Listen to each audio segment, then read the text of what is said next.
Just hold your flat. Roger. 10 inch की under water pipe ने एक व्यक्ति को इतनी जबरदस्त ताकत से अपनी ओर खींच लिया कि उसकी हालत एक खतरनाक संघर्ष जैसी हो गई। ये काम जो महज 15 मिनट की साधारण जांच होना चाहिए था, एक डरावने सपने में बदल गया। डाइवर के साथ लगे कैमरे ने ठीक उसी पल को रिकॉर्ड किया जब यह हादसा हुआ। वह फुटेज ऐसा था जो देखने वाले किसी भी इंसान को हमेशा के लिए परेशान कर सकता है। 27 अक्टूबर 2020 को जॉर्जिया के कोलंबस के पास लेक ओलिवर डैम पर एलेक्स पैक्सटन और एरिक हर्बर्ट नाम के दो कमर्शियल गोताखोर एक मेंटेनेंस टीम का हिस्सा थे। उनकी जिम्मेदारी थी lake Oliver hydro electric dam की एक तकनीकी समस्या को हल करना। एलेक्स और एरिक ग्लेन इंडस्ट्रियल ग्रुप के लिए काम कर रहे थे, जिसे जॉर्जिया पावर ने अपने अंडर वाटर सिस्टम की जांच और मरम्मत का ठेका दिया था। उन दोनों का काम था इस पावर जनरेटिंग संरचना की आंतरिक कार्य प्रणाली की जांच करना। जॉर्जिया पावर के ऑन साइट कर्मचारियों का मानना था कि समस्या फ्लडगेट चेन में हो सकती है। फ्लडगेट डैम के सिस्टम का एक बेहद अहम हिस्सा है जो पानी के बहाव को नियंत्रित करता है और बिजली उत्पादन के लिए इसे इस्तेमाल करता है। हाइड्रो इलेक्ट्रिक डैम जटिल संरचनाएं होती हैं। ये पर्यावरण के लिए साफ और सस्ती ऊर्जा प्रदान करते हैं, लेकिन इनका रखरखाव करने वालों के लिए यह खतरनाक भी हो सकते हैं। एलेक्स और एरिक, जिनके पास 1 दशक से भी ज्यादा का अनुभव था, इस काम को लेकर सहज थे। फिर भी गोताखोरी में सबसे अनुभवी लोग भी पानी के नीचे छिपे खतरों से बच नहीं सकते। इनमें सबसे आम और जानलेवा खतरा होता है डिफरेंशियल प्रेशर, जिसे डेल्टा पी भी कहते हैं। ये तब होता है जब पानी के दो अलग अलग हिस्सों में दबाव का भारी अंतर होता है। ये अंतर पानी को तेजी से ऊंचे दबाव वाले हिस्से से कम दबाव वाले हिस्से की ओर खींचता है। ये ताकत इतनी अधिक हो सकती है कि यह गोताखोरों को अपनी ओर खींच लेती है या उन्हें इतनी ताकत से पिन कर देती है कि वे हिल तक नहीं पाते। ऐसे हालात से बाहर निकलना लगभग असंभव हो जाता है। डाइविंग के दौरान गोताखोर इस खतरे को पहले से नहीं देख सकते। जब उन्हें इसका आभास होता है तब तक बहुत देर हो चुकी होती है। इस बार भी भले ही यह एक सामान्य रूटीन जॉब था, फिर भी इसमें सटीक योजना और सुरक्षा उपायों की जरूरत थी। हाइड्रो इलेक्ट्रिक डैम में ऊपरी जलाशय का पानी गुरुत्वाकर्षण बल से पाइप के जरिए नीचे की ओर बहता है। जब फ्लडगेट खुलता है तो पानी तेज गति से टरबाइन को घुमाते हुए नीचे के जलाशय में चला जाता है। इस प्रक्रिया के दौरान कोई गोताखोर पानी में नहीं रहना चाहता। गोताखोरों को इस काम की शुरुआत से पहले संभावित डिफरेंशियल प्रेशर के स्रोतों की पहचान करना बेहद जरूरी होता है। हर ऊर्जा स्रोत के साथ खतरे भी कई गुना बढ़ जाते हैं। भले ही एलेक्स और एरिक को पानी के नीचे इन ऊर्जा स्रोतों की स्थिति समझने का समय दिया गया हो,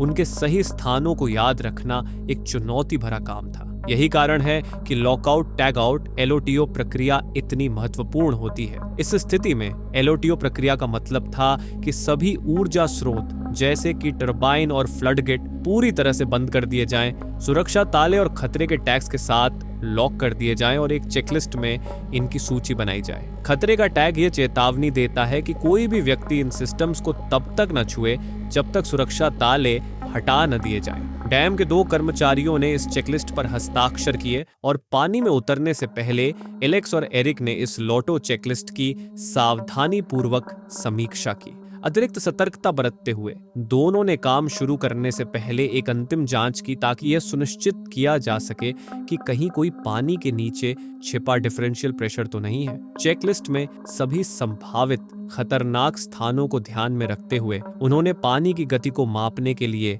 मीटर का उपयोग किया। सभी खतरों को दोबारा जांचने के बाद एलेक्स और एरिक ने अपनी तैयारी शुरू की और खुद को फ्लडगेट चैन के ऊपर पोजीशन किया। शिफ्ट सुपरवाइजर एरिक ने गोता लगाने की पेशकश की क्योंकि यह सिर्फ चैन की एक साधारण जांच थी। उन्होंने सोचा कि एलेक्स को बाद में किसी तकनीकी गोता लगाने के लिए बुलाया जाएगा, लेकिन एलेक्स ने मना कर दिया। एलेक्स डैम के अंदर गोता लगाने वाला था, जहां केवल एक चैन और धातु का फ्लडगेट उसे लेक ओलिवर के विशाल जलस्तर से अलग कर रहा था। चूंकि सब कुछ लॉक कर दिया गया था, सभी गेट बंद थे, जिससे अधिकांश पानी पेनस्टॉक से बाहर निकल गया था। स्थिति को सुरक्षित मानते हुए एलेक्स संकीर्ण जल कक्ष में कूद गया ताकि वह चैन का करीब से निरीक्षण कर सके।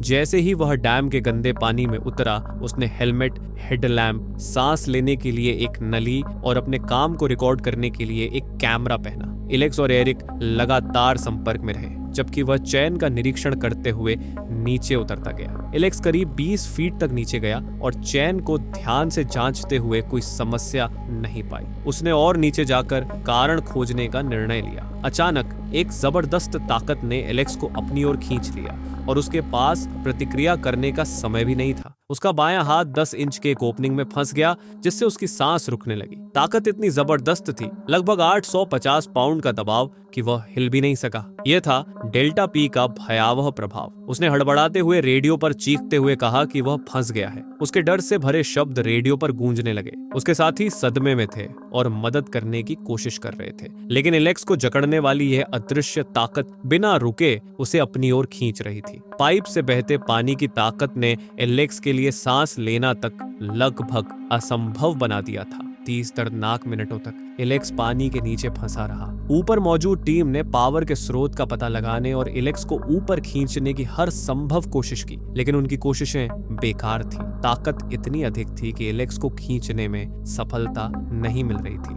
हर कोई बार बार लोटो फॉर्म की जांच कर रहा था। हर बार ऐसा लगा कि कोई ऊर्जा स्रोत एलेक्स को फंसा नहीं सकता था, लेकिन हकीकत कुछ और ही थी। मेंटेनेंस टीम ने सभी सिस्टम्स को फिर से चेक किया जो लोटो फॉर्म पर दर्ज थे, लेकिन उनकी जांच में कोई गड़बड़ी नहीं दिखी। इसके बावजूद एलेक्स को मुक्त कराने में उनकी कोशिशें नाकाम रही। आखिरकार टीम ने ऊर्जा के स्रोत का पता लगाया और सही तरीके से वॉल्व को बंद किया, लेकिन तब तक बहुत देर हो चुकी थी। एरिक, जो शिफ्ट सुपरवाइजर थे, ने इस घटना के दुखद पलों को बयान किया। हेलमेट कैमरे की भयावह फुटेज ने एलेक्स के संघर्ष के हर पल को कैद किया, जैसे वह अपनी जिंदगी बचाने की पूरी कोशिश कर रहा था। डैम के संचालन से पहले पेनस्टॉक को लो फ्लो प्राइमिंग पाइप के साथ तैयार किया जाता है।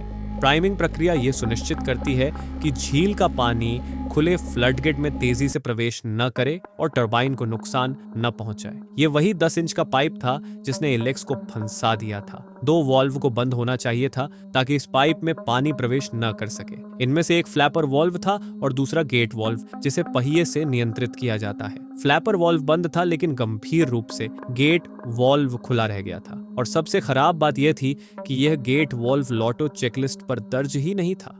भले ही यह समस्या आसानी से सुलझ सकती थी, लेकिन टीम को लॉक गेट के पीछे पहुंचकर इस वॉल्व को बंद करने में 30 मिनट लग गए। लेकिन तब तक एलेक्स के लिए कोई उम्मीद नहीं बची थी। पानी के दबाव की ताकत ने एलेक्स के सीने को फैलने नहीं दिया, जिससे वह सांस नहीं ले सका। कुछ ही मिनटों में उसने चेतना खो दी और झील के 25 फीट पानी के दबाव और 10 इंच पाइप की ताकत के कारण दम घुटने से उसकी मौत हो गई। इस चूक की जिम्मेदारी जॉर्जिया पावर पर गई, जिसने एलेक्स की कंपनी को रखरखाव के काम के लिए ठेका दिया था।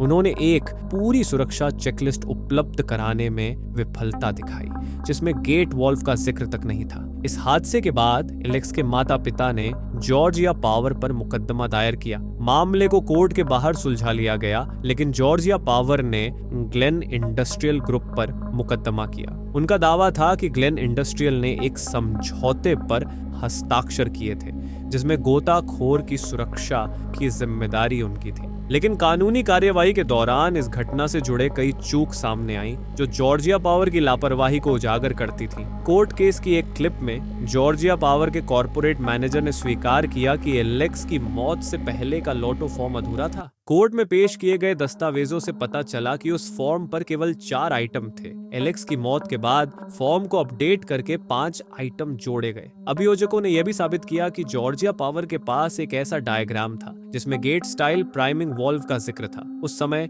यूटिलिटी ने सही डायग्राम प्रदान करने में असफलता दिखाई और गलत तरीके से दावा किया कि कोई अन्य डायग्राम उपलब्ध नहीं था। लेकिन एलेक्स की दुखद मौत के बाद यह डायग्राम खोजा गया। बटलर कान, जो एलेक्स के परिवार का प्रतिनिधित्व कर रही थी, द्वारा किए गए गहरे अनुसंधान से पता चला कि जॉर्जिया पावर इस दुर्घटना के लिए पहले से कहीं ज्यादा जिम्मेदार थी। आंतरिक संवादों से यह स्पष्ट हुआ कि कंपनी ने कर्मचारियों की गंभीर चूक को स्वीकार किया था। यह मानवीय गलती सिर्फ एक दस्तावेज की नहीं, बल्कि लापरवाही और प्रक्रियात्मक विफलता का नतीजा थी। आखिर में यह केवल एक घटना भर नहीं थी, यह एक दुखद कहानी है। एलेक्स केवल एक आंकड़ा नहीं था, वह एक बेटा था, एक दोस्त था और एक कुशल पेशेवर था, जिसके सामने उज्जवल भविष्य था। उसकी मौत ने न केवल एक परिवार को गहरा दुख पहुंचाया, बल्कि उन सभी के जीवन में एक खालीपन छोड़ दिया जो उसे जानते और उससे प्यार करते थे। यह घटना सिर्फ तकनीकी चूक की नहीं,